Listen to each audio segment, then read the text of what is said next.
Last Minute Man, and we are back on the range. I'm with my good buddy, Mr. Obvious. And Mr. Obvious, what are we talking about today? Oh, man. We got a great rifle today, the Pedersoli Jegar we are talking about today. Has there ever been a prettier gun made? I don't think so. Not in a muzzleloader, I don't think so. This thing is beautiful, and just it's so, and we'll show some close-up pictures here, but this thing is just gorgeous. The quality, the craftsmanship of this is very impressive. And Mr. Obvious got this off the gun broker. Yep. Correct. And Sure you know, so too cool, man. Just a beautiful rifle. I'm excited to get out and shoot it here. We've kind of got it dialed in roughly. And Mr. Obvious is going to let me do a 3-shot group out there at the 100-yard target. And then what are you going to do, Mr. Obvious? Well, I'm probably going to put it on that 50-yard target and maybe get it dialed in a little bit closer than what it is, and might explode a water jug. Just see what a 54 caliber ball will do to a water jug. And we are just using regular, these are Hornet A black powder. We haven't gotten a chance to mold our own bullets for it yet. I will get some conicals in the future, and we'll see how it does as well. But he's done basically his hunting charge, what you think would be a good hunting rifle charge, and we're using double F Go-X powder here and a 15 thousandths patch, and I've got some homemade primers that we're going to use on this, homemade number 11 caps. So we're going to throw those on there and see how she does, but stick with us. We're going to have ourselves a blast. All right, so while Mr. Obvious is getting ready there, these are my homemade caps, number 11 caps. And we'll see how these work for us today, and I'm excited to try them. All right, Mr. Obvious, so get us a charge here. What are we doing? We're going to use about 90 grains of black powder here. And that is double F Go-X. And we will mention the powder charge on this because this is black powder, people, and you know, if YouTube's got a problem with that, that's silly, but you can always follow us on Rumble if we disappear tomorrow. But Mr. Obvious is getting me loaded up here, and we're going to take 3 shots and get a group and see how she does. All right, so I'm going to take my first shots with this. I got my homemade primer, and Mr. Obvious calls them can-made because I make them out of pop cans. So let's see if this works. I'm just shooting at 50 yards just to kind of see where she prints, because I've not shot this yet. And this peep sight is very difficult for me to use. I was thinking like a ghost ring or something. This is weird. So this is new to me, but let's see if I can hit the target. Yeah, so he's not wearing his safety glasses. Oh yeah, I can't. Yeah, he couldn't see through the peep sight, so we had to remove them for this one. Okay, here we go.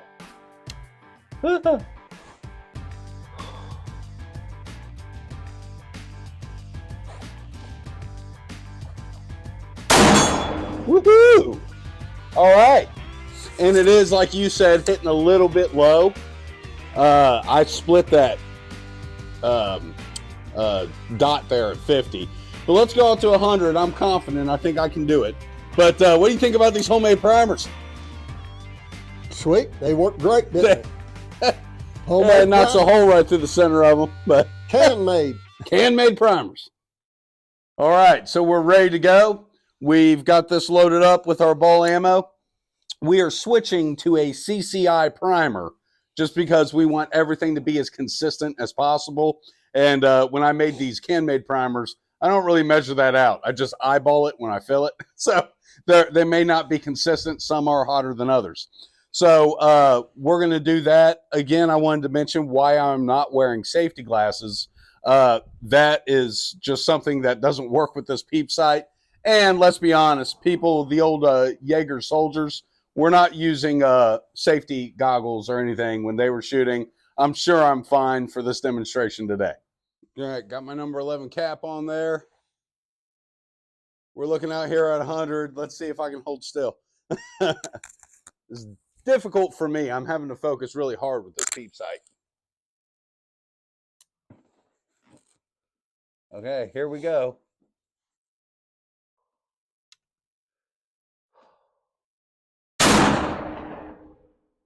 Well, I heard it crack out there somewhere. I aimed high. I'm going to aim a little lower and see if we can't get it in there. All right, so second shot here. We hit nothing but air last time. So let me see if I got this figured out now.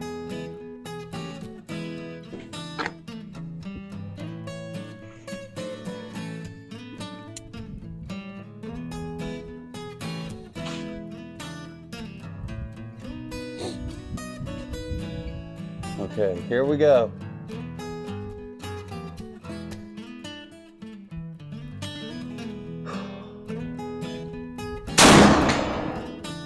All right, it hit bottom left. So this thing is dropping radical. So I aimed a little bit to the right that time. Like you said, it was shooting left. So I was actually probably in line with it before and was shooting too far left. So Mr. Obvious is making some adjustments here. And we're taking it up and over. So it was shooting to the left. If you favored the right side of the target, you saw where I hit right at the bottom. And I aimed just above center. So we're going to make our adjustments and then get back out there. All right, so this has become a cruise serve weapon. Mr. Obvious and I team up to get it reloaded quick and fast for you. Of course, movie magic, they don't know how long it took. All right, here we go. Now I'm just going to aim dead center. Yeah. Okay, because we've made some adjustments. Let's see how she does.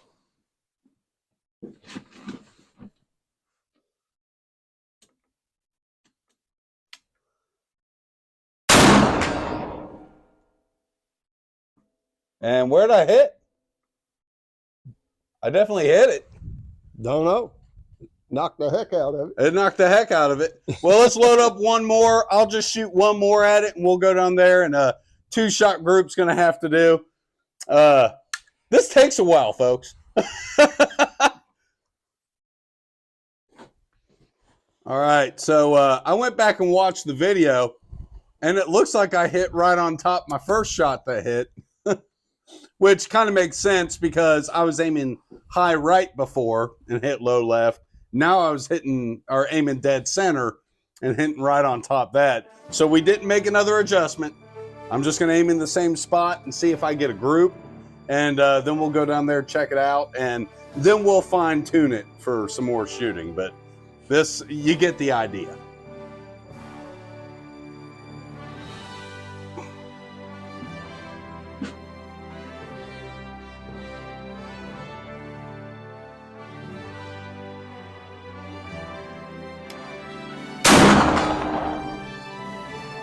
All right, let's go down there and look at it. I can already see where I hit.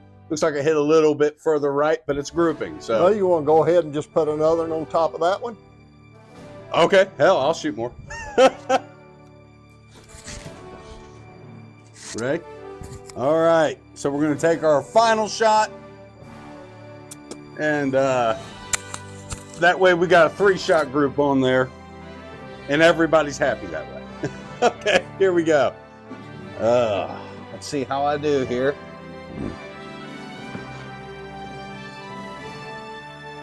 Here we go.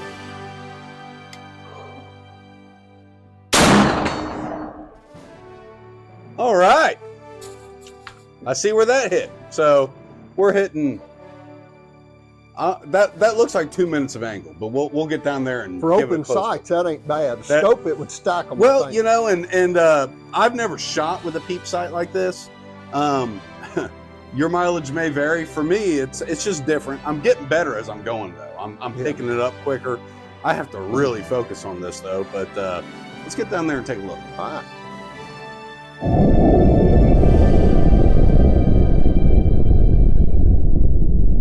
All right, so we're down here. This was my first shot, I believe. This was the second shot after we made some adjustments, and then third and fourth. So that can all be covered up with your hand.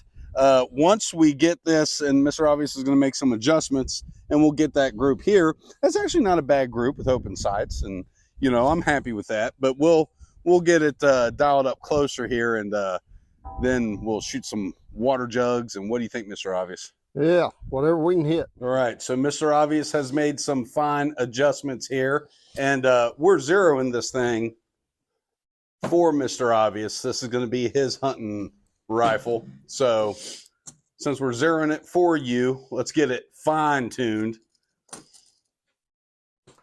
And you made quite a few adjustments there. You had to bring it way to the right and I just hope we're closer.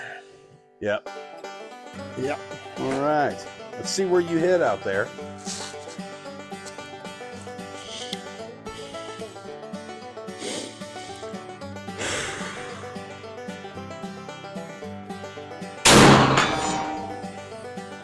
It looked like it was right next to center there.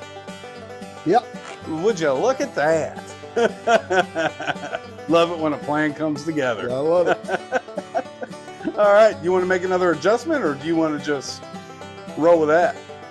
We can back this up just a shade right there.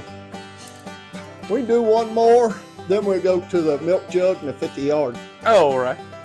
Okay, Mr. Obvious, you made a slight adjustment here. And let's see if you can knock the black out of that this time. Hopefully that sight moved a little bit left, but we'll find out. And like you said, there's a little bit of free play in there, so we'll see if it made the adjustment.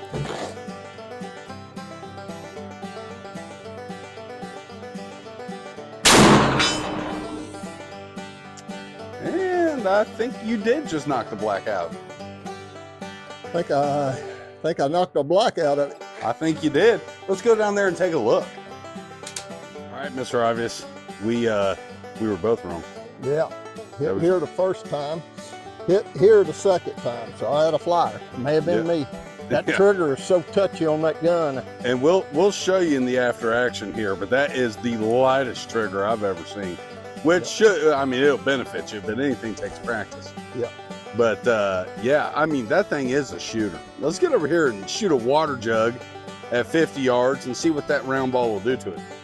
Okay, now, Mr. Obvious, we removed the peep sight from the back, and we are using the regular mounted sights here. And the reason we went to the peep sight is because the mounted sight did not give you any kind of adjustment out there at 100 yards. And it's shooting low, real low. It was shooting way low. So we had to go to the peep sight. But now we're shooting at the 50-yard target there. And Mr. Obvious is going to wear that out with just the regular sight blade.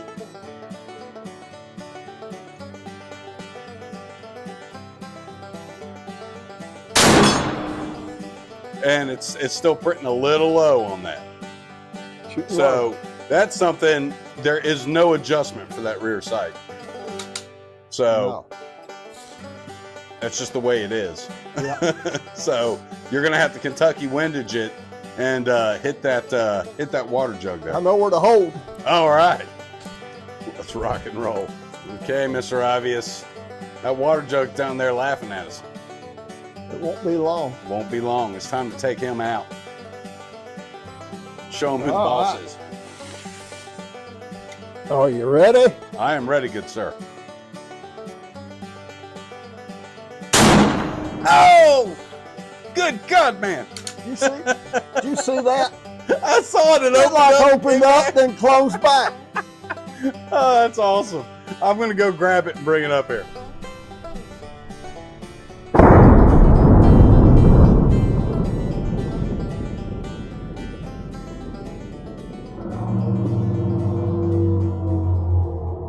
Okay, now here's where he hit it.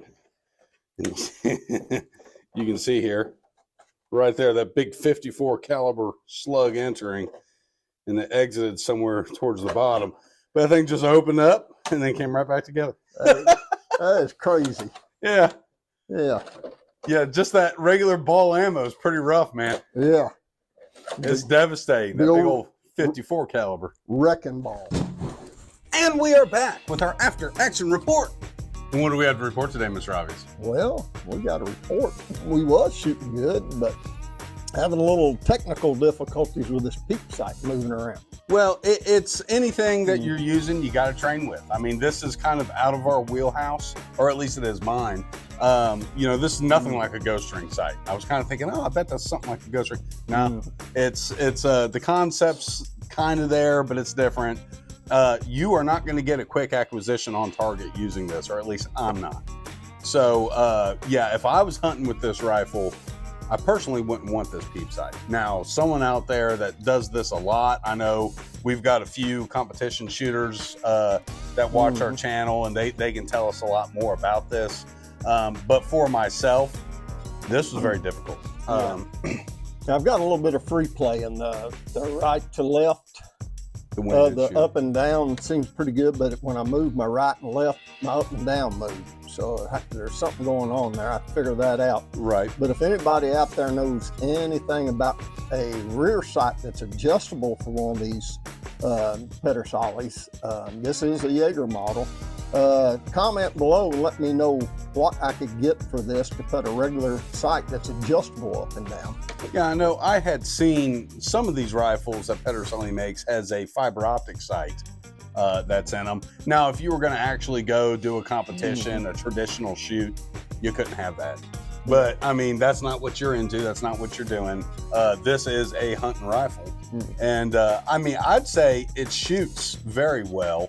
Any kind of deviation you're seeing is us. That's why I wanted to do as few adjustments as possible, kind of just get a group and see what it's doing before I touched it. And, you know, that way we know it's not the rifle, it's us. Yeah, you know? The rifle's shooting dead spot accurate with this. I mean, it'll stack them on right. I shot a 3-shot group yesterday At 30. At 30 yards, and all 3 went through the same hole. Actually, I've got that picture. I'll flash it up on the screen. Yeah, using this sight here. Yeah. Now, this is moving around somehow, some way on me. I ain't figured it out, but I have to play with it. Anytime you've got screws tightening things down, things can back off, things can wobble, things can move. Not that this is a unreliable or anything. This is a very tight fit in here. And as you can see, but yeah, when you change your elevation this way, you know, I mean, it's possible something could be moving. Well, what might have happened to me, it's got a lock on the bottom here. And when I got my elevation set out there, I tightened this down so it didn't move. It may have pulled the sight back down. It may have what happened to me. Yeah. But, or today just wasn't our day. You know, could be that too. But no, I love this rifle. It is so beautiful. This has got to be, I mean, it's, believe it or not, this is well balanced. This feels the way I would expect it to feel. I'm a Hawking rifle kind of guy because I grew up watching Jeremiah Johnson and that kind of thing. So that's, sorry, you know, that's always stuck with me, and I've always wanted a good Hawking. I know you can go check out his actual rifles in the Cody, Wyoming Museum, and I've seen it, and it is a Hawking, and it's neat, and it is a cap. I was watching some guys on here on YouTube, and they were saying, oh, all the mountain men use flintlocks. I'm sure a lot of them did, but his was not a flintlock. It was definitely, they've got it. It's definitely a percussion cap. Yeah. So that's what he used, and I'm thinking a Pedersoli is going to be the model I get. I just think the quality here is unmatched. I think they're like the industry standard, in my opinion, judging on this, the way it looks. And the only thing I can compare it to really is my experience with the Traditions rifle, which was very disappointing for me.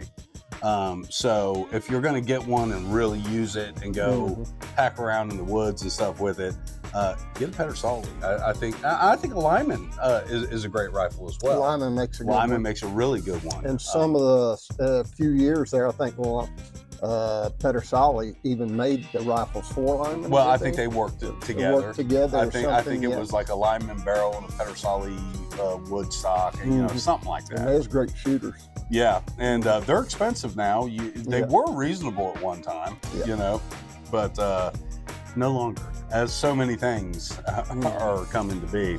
But I really enjoyed shooting this today. It was a beautiful day to be shooting. The wind wasn't bothering us today, so we've got no excuses as far as that's concerned. Just what a neat rifle, though. And I want to talk about the finish that's on this. This isn't bluing. It's not gum blue. And I'll take some photos out here in the sunlight and show you here. But it's almost like a controlled rust, you know, and it is unique. It is cool. It is traditional as far as I know. It's the way things were done back in the day. And I think that's really neat. Now, and there'll be people that know a lot more about these Jaeger rifles and the fighters that used them. I believe they were Germanic. And I believe these were used in the Revolutionary War. The German soldiers that would come over here actually carried this rifle. That's just, and I'm not an expert, so if I'm wrong, please correct me. But that's what I had read online. And you know, if it's online, it's got to be true. Yeah, it's just because everything online's true. But so they want you to believe anyway. Well, yeah. So if I'm wrong, please correct me. But that's my limited understanding of this. It is just a beautiful, beautiful rifle. I think it is very unique, really cool. And if I was Mr. Obvious, this is something I would not get rid of. No, I'll hold on to this. Yeah, I'd never let this go. You muzzleloader experts out there, we got a few to watch. Yeah, comment and let me know what a great hunting load is. You know, how many grains of powder I need for a hunting load. Well, and that depends. I don't know if you can, how high you can actually go on a 54. This is a 54 caliber. I've always shot 50 caliber, so. Well, and we've also got some conical bullets that we're going to be molding up for it. So, I mean, your load will vary. I think 90 grains is probably a good starting point. Might be even a good hunt load. I don't know. Well, I was watching one fellow online. He seems to really know his stuff. And gosh, I forget his channel. I forget the name of his channel. But he's over there in Hungary, I think. And he did an excellent review on this rifle. And I believe he was running 90 grains. And that's something also, you know, the politics of YouTube. They don't like you telling what charge or anything. Guys, this is a muzzle loader. And it's a black powder. People need to know this stuff. And this isn't, you know, we're not telling you to go do anything bad or wrong, you know. It's, but yeah, I mean, again, if we disappear off YouTube, follow us on Rumble. We'll be there. We always like to mention that. But this is just a beautiful rifle. I really enjoyed shooting it today. We need a little more experience with it, and I think we'll get better and better. This was again, I'll mention, challenging for me looking through that peep sight. But I got better as the day went on. It got easier for me. I started to comprehend what was going on. But is there anything else we want to add, Mr. Obvious? No, I'm going to thank Mr. Steve for the rifle. You know, he's out there on Gunbroker. Yep. This is a beautiful gun, and it's a tight driver. It is definitely a beautiful rifle. Yep. I mean, I was cutting bullet holes with it yesterday, but I didn't have the peep sight. I just using the regular sight. Right. But it's shooting an average of 10 inches low. But I need to figure out how to get this sight up or lower the front sight down. One of the two to get that elevation up. All right. Then with that, everybody, remember, keep your knives sharp, keep your powder dry. Subscribe to Last Minute Man. Follow us on Rumble. I dare you.